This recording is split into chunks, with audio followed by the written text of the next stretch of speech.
আসসালামু আলাইকুম।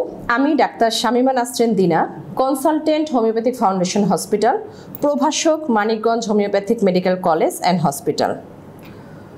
গর্ভাবস্থা বজায় রাখার জন্য একটি শরীরে তার সব কিছুর উপাদান সমানভাবে থাকা উচিত। ঠিক তেমনি একটি প্রয়োজনীয় নাম এন্ডোমেট্রিয়াম, যা কিনা জরায়ুর ভিতরে একটি আস্তরণ। এই জরায়ুর ভিতরের আস্তরণটি অনেক সময় একটি বড় আকার ধারণ করে যখন বাচ্চাটা ভালোভাবে ভ্রূণ প্রতিস্থাপিত না হয়। অর্থাৎ গর্ভধারণের ক্ষেত্রে এই এন্ডোমেট্রিয়াম লেয়ারটা অনেক বড় এবং জটিল, যখন কিনা এই এন্ডোমেট্রিয়াম লেয়ারটা অস্বাভাবিকভাবে পাতলা হয়ে যায়, অর্থাৎ থিন এন্ডোমেট্রিয়াম। এন্ডোমেট্রিয়ামের একটি স্বাভাবিক লেয়ার আছে যেটা জরায়ুর ভিতরে একটি স্বাভাবিক অবস্থানে বজায় থাকবে। কোনো কারণে, কোনো অস্বাভাবিকতার কারণে এই লেয়ারটি যদি অস্বাভাবিকভাবে পাতলা হয়ে যায়, অর্থাৎ থিন হয়ে যায়, তখন কিন্তু ইমপ্ল্যান্টেশন অর্থাৎ ভ্রূণের একটি স্বাভাবিক বিকাশ ঘটাতে অসম্ভব। অনেক নারীরাই আমরা হয়তো জানিও না যে আমাদের এন্ডোমেট্রিয়াম লেয়ারটা পাতলা। আমরা যখন কোনো কারণে সোনোলজিস্টের কাছে যাই, আল্ট্রাসোনোগ্রাম করি, তখনই নিচে একটি কথা লেখা থাকে, থিন এন্ডোমেট্রিয়াম, মানে এন্ডোমেট্রিয়াম লেয়ারটি পাতলা। চিন্তায় পড়ে যাই যে আসলে এটার চিকিৎসা কী, কিংবা আদৌ এর কোনো চিকিৎসা আছে কিনা। আমি হোমিওপ্যাথিতে আজকে আপনাদের বলে দিব যে এই থিন এন্ডোমেট্রিয়ামের খুব ভালো চিকিৎসা আমাদের হোমিওপ্যাথিতে করা সম্ভব। তবে তার আগে জেনে নেই এই থিন এন্ডোমেট্রিয়ামটা আসলে কি কারণে হয়ে থাকে। ফলিকুলার পর্যায়ে যখন ইস্ট্রোজেনের মাত্রা কমে যায়, আমাদের বয়সটা যখন 40 পার হয়ে যায়, মেনোপেজের দিকে যখন চলে যায়, তখন অনেক নারীদের দেখা যায় ইস্ট্রোজেনের মাত্রাটা কমে যাচ্ছে, অর্থাৎ এই লেয়ারটা কমে যাচ্ছে। আমাদের কর্মব্যস্ত জীবনে আমরা মেয়েরা এতটা স্ট্রেসে থাকি যে তাদের কাজের জন্য তারা সময় মতো ঘুম, বিশ্রাম, খাওয়া দাওয়া কোনোটাই সুস্থ স্বাভাবিকভাবে করতে পারতেছে না। এটার একটা বিরাট ফল হয়ে দাঁড়ায় যে ভিতরে ভিতরে আপনার এন্ডোমেট্রিয়াম লেয়ারটা সে পাতলা করে দিচ্ছে।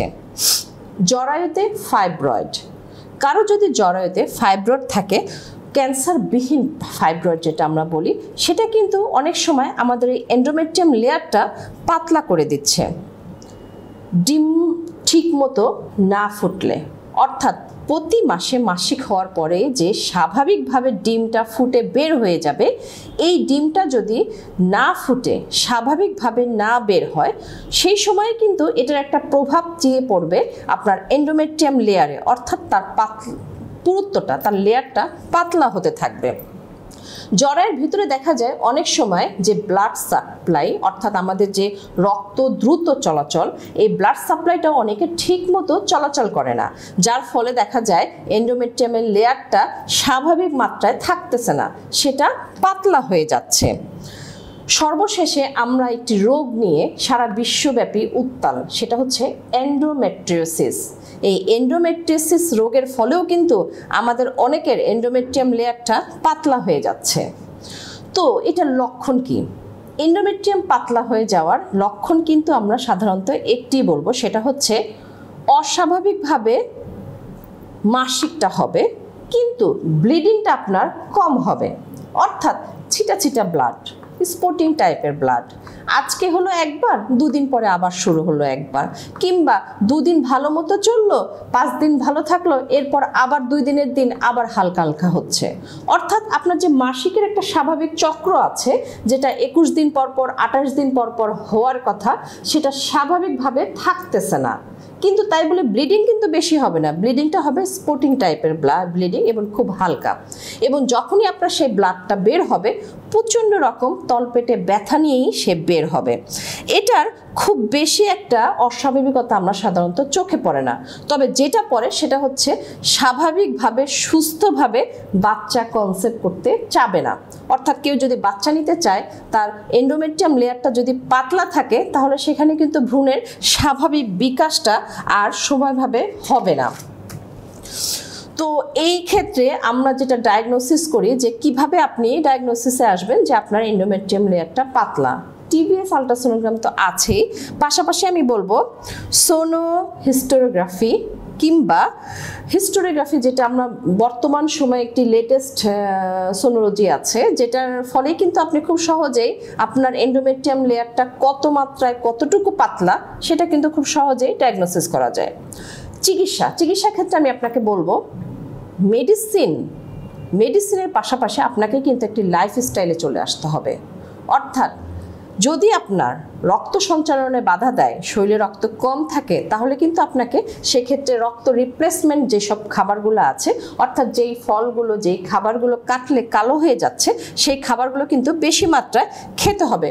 সুষম পুষ্টিকর খাবার খেতে হবে, সবুজ শাকসবজি, বাদাম, কিশমিশ অথবা হাই প্রোটিনের ক্ষেত্রে আমরা বলে থাকি যে এই খাবারগুলো আপনাকে ভালোভাবে নিতে হবে। ভিটামিন B12, ভিটামিন ডি, এই খাবারগুলো কিন্তু আপনাকে পর্যাপ্ত মাত্রায় খেতে হবে। পর্যাপ্ত বিশ্রাম নিতে হবে, কারণ আমরা মেয়েরা জানি আমাদের যে মানসিক স্ট্রেস অর্থাৎ কর্টিসল হরমোনটা যে বেড়ে যায়, এই কর্টিসল হরমোনের কিন্তু একটা বিরাট প্রভাব আমাদের এন্ডোমেট্রিয়াম লেয়ারের উপরে পড়ে। সুতরাং আপনার ঘুম, স্বাভাবিক কর্মব্যস্ত লাইফ থেকে একটি স্বাভাবিক জীবনযাপনে চলে আসতে হবে, তাহলে দেখা যাবে আমাদের বডিতে পর্যাপ্ত পরিমাণে এস্ট্রোজেন, প্রজেস্টেরন হরমোন সিক্রেশন হবে এবং এই লেয়ারটা অস্বাভাবিক থেকে স্বাভাবিক একটি লেয়ারে পরিণত হবে।